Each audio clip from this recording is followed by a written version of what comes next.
Bismillahirrahmanirrahim. Assalamualaikum warahmatullahi wabarakatuh. Alhamdulillahirabbil alamin. Alhamdulillahilladzi bi ni'matihi tatimmus shalihat. Asyhadu an la ilaha illallah wa la syarikalah wa asyhadu anna Muhammadan abduhu wa rasuluhu la nabiyya ba'dah. Allahumma shalli wa sallim wa barik ala sayyidina Muhammad wa ala alihi wa sahbihi ajmain. Kaum muslimin yang dirahmati Allah Subhanahu wa taala, kita lanjutkan kembali pembahasan hadis Arba'in Nawawiyah. Sekarang masuk hadis Al-Ashir, hadis yang ke-10.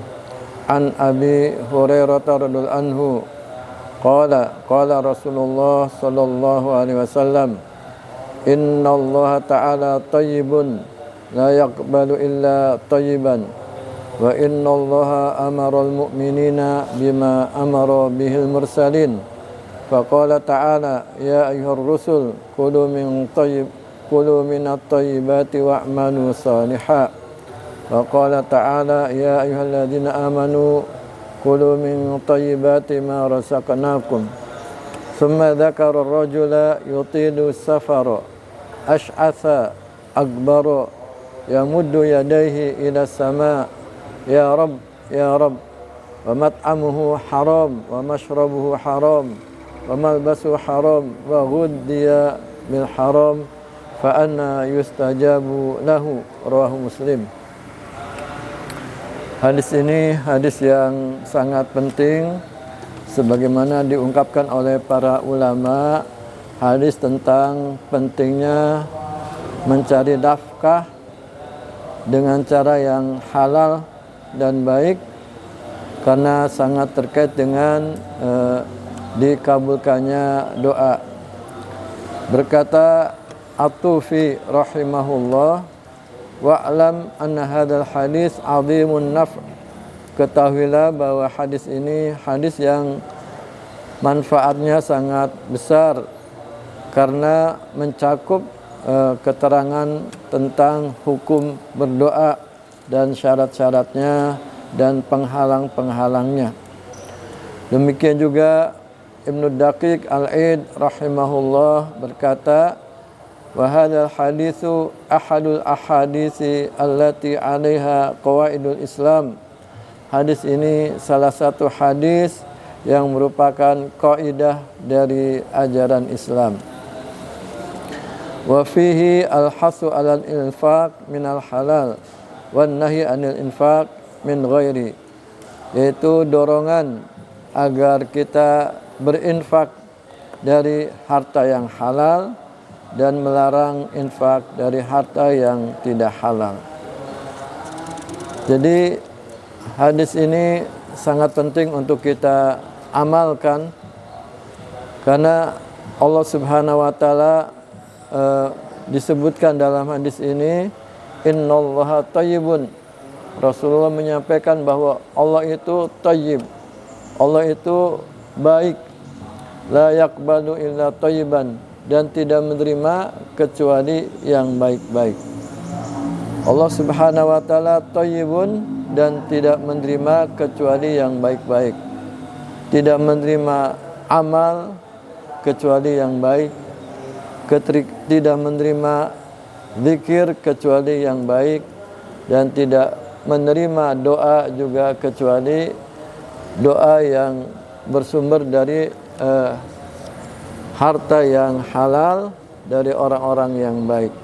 Oleh karena itu, maka marilah kita untuk senantiasa memperhatikan hal yang sangat penting, yaitu tentang aspek, salah satunya aspek makanan dalam hadis ini, karena dari makanan ini akan berdampak pada amal-amal yang lain dan bisa menyebabkan amal kita tidak diterima oleh Allah Subhanahu wa taala. Berbicara tentang at-thayyib, maka para ulama menjadikan dasar bahwa segala sesuatu yang akan diterima oleh Allah, al-qabul ya, itu adalah landasannya baik, ya, landasannya adalah baik, baik al-a'mal maupun al-adkar maupun al-adiyah, ya, baik itu amal maupun al-adkar dan doa-doa. Nah, terkait dengan doa, di sini dihubungkan dengan makanan yang kita konsumsi. Maka kita sebagai muslim, sebagai muslimah, sebagai umat Islam harus betul-betul memperhatikan masalah makan. Apalagi kita di Indonesia, ya, Masya Allah, walaupun mayoritas adalah umat Islam, tetapi ternyata juga sumber-sumber yang diharamkan sangat banyak, ya. Ada riba, ya, yang diharamkan oleh Allah Subhanahu wa taala juga menyebar di negeri kita, ya, dengan berbagai macam bentuknya, salah satunya dengan renten, bank keliling, bunga bank dan seterusnya. Juga terkait dengan judi, baik yang offline maupun online, ya, judi online itu juga cara mendapatkan harta yang diharamkan. Demikian juga yang juga menyebar di negeri kita, yaitu korupsi, ya. Padahal Rasulullah Shallallahu Alaihi Wasallam bersabda, ar-rashi wal murtashi finnar, orang yang menyuap dan orang yang menerima suap, maka keduanya di dalam neraka. Oleh karena itu, marilah kita sangat memperhatikan hadis ini. Innallaha ta'ala thayyibun, Allah Subhanahu wa taala itu baik, la yaqbalu illa thayyiban. Dan Allah Subhanahu wa taala memerintahkan di dalam Al-Qur'annya, memerintahkan kepada orang-orang beriman, sebagaimana juga Allah memerintahkan pada para rasul. Artinya perintahnya sama. Pada para rasul juga sama. Ya ayyuhar rasul, kulu minat thayyibati wa'malu shaliha. Wahai para rasul, makanlah dari makanan yang baik-baik, dari sumber harta yang baik-baik, wa'malu shaliha. Wa qala ta'ala, demikian juga perintah kepada orang-orang beriman, ya ayyuhalladzina amanu kulu min thayyibati ma razaqnakum. Wahai orang-orang beriman, makanlah dari yang baik-baik yang Allah berikan rezekinya kepada kalian. Oleh karena itu, marilah kita untuk mulai sekarang dan seterusnya memperhatikan konsumsi makanan kita. Kita harus memperhatikan, fal yanzuril insanu, maka marilah kita melihat manusia ila ta'amihi, dari makanan yang kita makan, perhatikan, ya. Dan di dalam Islam juga disebutkan, para ulama berbicara tentang makanan yang halal dan haram itu dilihat dari dua aspek. Yang pertama aspek dari zatnya, yaitu zat itu apakah halal atau haram. Kalau zatnya mungkin banyak orang yang tahu, babi tentu saja haram. Kemudian khamar, ya, minuman keras juga haram, darah juga haram, dan sembelihan yang disembelih bukan untuk bukan menyebut nama Allah Subhanahu wa taala itu juga haram. Nah, yang kedua ini yang tidak banyak yang mengetahui, yaitu dari segi cara mencarinya, cara mendapatkannya. Dan ini yang kelihatannya harus mendapat perhatian besar dari kita, yaitu banyak orang yang mencari harta dengan cara yang diharamkan, dengan cara riba, dengan cara judi, dengan cara korupsi, dan dengan cara berbagai macam yang diharamkan oleh ajaran Islam. Ini yang harus menjadi perhatian kita. Dan dampaknya, ya, salah satu dampak dari konsumsi yang diharamkan, maka di sini disebutkan summa dzakarar rajula, kemudian Rasulullah menyebutkan seorang yutilus safara, yang melakukan perjalanan yang jauh, ya. Asy'atha akbar, karena perjalanan jauh sehingga rambutnya acak-acakan, tidak terurus, ya. Kemudian akbar, berdebu. Yamuddu yadaihi, ya, mengangkat tangannya ke atas, ila sama, ke langit, ya Rabb, ya Rabb, ya Rabb, ya Rabb, wahai Tuhanku, wahai Tuhanku. Wa mat'amuhu haram, padahal apa yang dimakan haram. Wa mashrabu haram, apa yang diminum haram.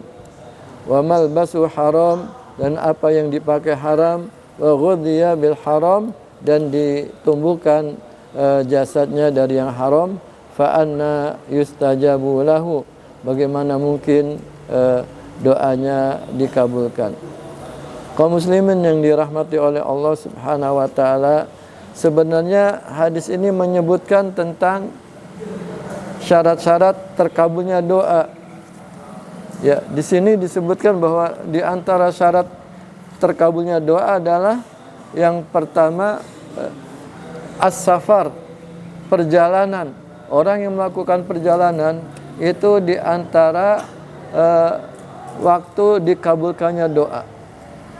Orang yang melakukan safar itu doanya makbul. Yang kedua itu yamuddu yadaihi, mengangkat tangannya. Karena disebutkan di dalam hadis, orang yang berdoa mengangkat tangannya, Allah malu kalau tidak mengabulkannya. Yang ketiga, ya, yang ketiga